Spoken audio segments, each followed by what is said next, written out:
President yajja n'akwata $5,000,000 n'aziwa Ossikitalya Minimax Prison n'amugamba abaana bange abakakofiira nkusaba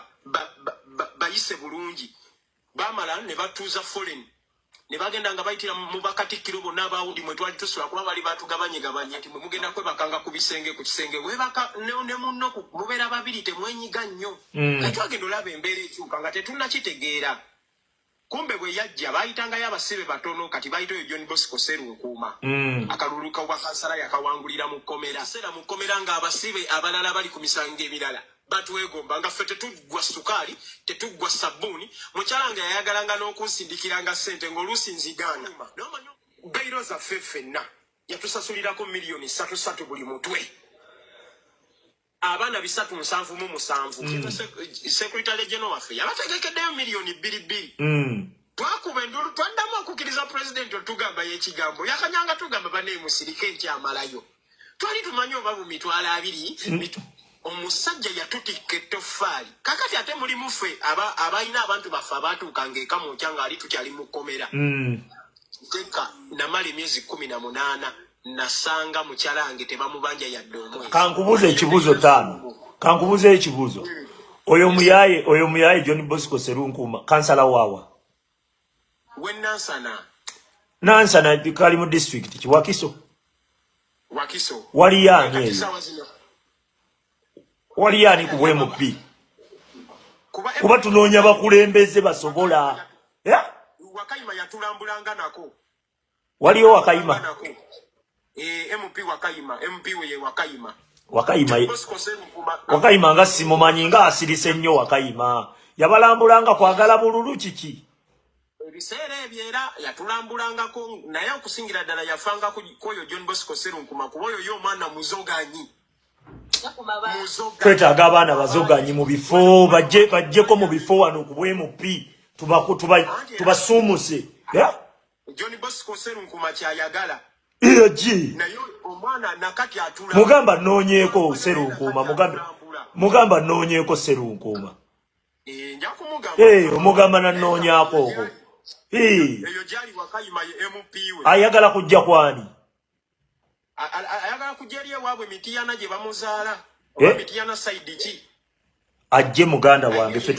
twetaaga abo abalina lo kyovola be birungi leka nkubulire makati mwenyiganga mbizi President yajja n'akwata $5,000,000 n'aziwa Ossikitalya Minimax Prison n'amugamba abaana bange abakakofiira nkusaba bayise bulungi bamala ne batuuza foreign ne bagenda nga bayitira mu bakatikkiro bonna abawundi mwe twali tusula kuba bali batugabanyegabanye nga bakimanyi ffe tuli ba political prisoner ne batatukkiriza kubeera mu woodi y'emu ne batugamba kati mwe mugenda kwebakanga ku bisenge ku kisenge webaka ne munno mubeera babiri temwenyiga nnyo twagenda olaba embeera ekyuka nga tetunnakitegeera kumbe bwe yajja bayitangayo abasibe batono kati bayita oyo John Bosco Serunkuuma akalulu kansala yakawangulira mu kkomera n'amusisinkana waliwo n'agambye nti bamukwatako ne ku mabaati g'ekalamoja nga yeekalakaasa oyo gwe bakwata oyo sajja oyo paka nakati ne ku match to the parliament nze neewunyiza era yabaddeko ne ngamba ono omwana ajja basobola omusiba bw'afuluma kyaddamu adde oyajje newe mubeerako mwaka mulamba nga mu nnyimba ye ajje munnoonyezeeko muganda wange mbadde nkyakuwa obujulizi omusajja ennaku enkulu yaleetanga ente nnamba President yaleetanga ente nnamba n'agikwasa Ossi ne bagitusalira nkugambye twatuuka ekiseera mu kkomera nga abasibe abalala bali ku misango emirala batwegomba nga ffe tetuggwa sukaali tetuggwa sabbuuni mukyala nga yayagalanga n'okunsindikiranga ssente ng'oluusi nzigaana n'omanyi omuntu ali mu kkomera okugaana omusindikira ssente yatutereereza obulamu n'atugamba baganda bange bato bange saa zino nyinza okuba sirina maanyi gabajja wano naye kambagondeza embeera ebbanga lye mugenda owangaalira wano embeera ebagondere kiseke embeera yatugondera waliyo bulwadde bw'obuwere yatuguliranga ddeto nga n'abaana abamu sabbuuni oyo bavudde ebweru nga gye babadde mu nsenga nga tebamunaaba Kyagulanyi yatuleeteranga ebintu nga tubako n'abasirikale buli eyo buna nga tubawanako omusirikale buli ku makyanga ajja kubanga Kyagulanyi yagamba nga abaana bataano mubawe kakiro sukali ka sukali era babutuwanga gurupu y'abaana bataano nga kuteera emitwalo enena ku akaunti kati sente ez'abasibe ziba mu kitabo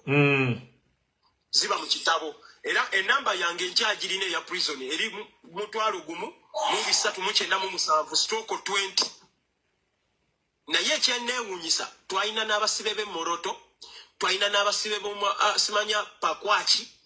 nga bonna babaleetera kimu ku ebyo bya Kyagulanyi mbu fa abaayo kyekibuga fa abaakimalawo naye president teyatusuulirira omuyimbi yakagwe nalaba era nze muwa paka nakati respect ye fefe yatukyalira ekitalya namulaba nako fefe busi yatukyalira ekitalya yajja ne first lady n'atusabira we sala n'atugumya kwegamba embeera teyali nkalubo nnyo kubanga abantu baafangayo kati ne tufuluma mu kufuluma beiro zaffe ffenna yatusasulirako miliyoni 3 buli mutwe abaana 377 Umarukise kagenda okebere Daily Monitor wa 221 nga 4 March Daily Monitor wa 221 namba 18 mweyo listi ya Jejo Odongo Kadaga je yamusabanga ku baana babusibwawo namba 18 yenze namba 18 yenze amawulira ago bobosobola oganoonya gatutukako naffe mu komera listi n'enfuluma Jejo Odongo bwe bamuyitiranga abantu ababulawo ku parliament ebiserebe yali oba minister wachi oba w'ebyokwerinda naye nga yayanjula listi eyo nze ndi namba 18 amawulire nagatereka era bakyala baffe mu Daily Monitor bifaananyi mwebali bambi nga bakaaba nga tubuziddwawo naye yatulabirira president yatulabirira ne tufuluma abaana 377 kati twasooka phase ya 153 n'atuwa miliyoni nga siza mobile money nakubira ne mukyala wange nga nguddemu eddalu abaana abamu baawo obujulizi nti wali nga tebanamukwata ne miliyoni yali tamanyi bwefaanana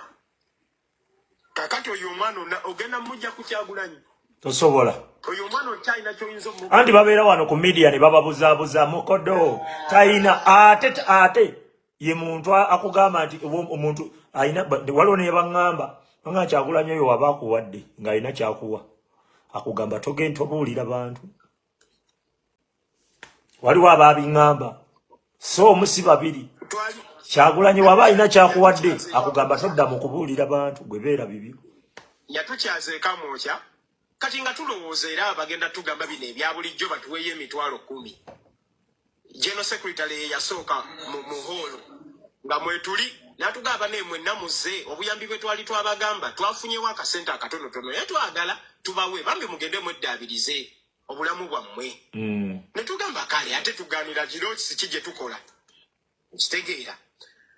n'atugamba kakati byonna bye mwayitamu najja n'atweyanjulira n'atuwa amalobo n'atuwa amatu kye nasinga omwagalako yatuwa amatu n'asooka abuulira ekituvaamu buli omu sekinnoomu awo we oyo gudulise na postinga abaana ne bamugamba naye ono omwana nga yakufaanana nnyo gwe kati nze okuva ku olwo nvimba n'okuvimba era nkyeyagaliramu ng'oŋŋamba nti nfaanana pulezidenti wange kyankubye emiggo nina akakongovule ke basimamu omusumali but it's okay nze era bw'olaba nnyiise bw'oba oyagala okunsanyusa ngamba nti wafaananamu Bobby ne Beka kamusanyusa waliwo DJ Beka n'omugamba ofaanana otomumanyi oyo DJ Beka ayogera nga Bobby atera okumugegenya DJ Beka kamusanyusa n'ogeza omugamba nti boy wafaanana Bobby agalayira okakasa mwala tonsudiya ate ogambi nti wafaanana Bobby mwana bwatyo ng'atugamba twalimu 153 ng'atugamba kati bannaye Secretary General waffe yabategekeddeyo miliyoni 2 twakuba endulu twaddamu okukkiriza president otugamba y'ekigambo yakanyanga tugamba bannaye musirike nkyamalayo twali tumanyi oba mu mitwalo 2 omusajja yatutikka ettoffaali kakati ate mulimu ffe abalina abantu baffe abaatuukanga eka mu nkya ng'ali tukyali mu kkomera teka namala emyezi 18 nasanga mukyala wange tebamubanja yadde omwezi ng'ate ayinamu n'akasente ke bamuwa akakalu abantu okuva mu diaspora abali balumirirwa bannanupu bakansa prosi tebina buzibu bino tebina buzibu abaana nga banyirira umalwe nagamba babaletako ekitalya nenga kankola obusibe abo abantu tebamanyi kati abo abantu tebamanyi ng'abaana banyirira kati ka business kali katagalamu awo nakafuluma ebintu mbigatagata sibitegeera abo omusajja bwampa miliyoni 2 bannange naye okimanyi business teddanga mabega andi oyo otamujjako kikolimo omujjako mukisa kati ne kabako omukisa gwamujjidde agenda kujjuza ekikulu yategese watono agenda kujjuza kabako omukisa oyo Kyagulanyi otamujjako kikolimo omujjako mukisa omujjako mukisa nze Umaru ntadde sente mu business omulamu gukyuse nali bubi nnyo nga tebannansiba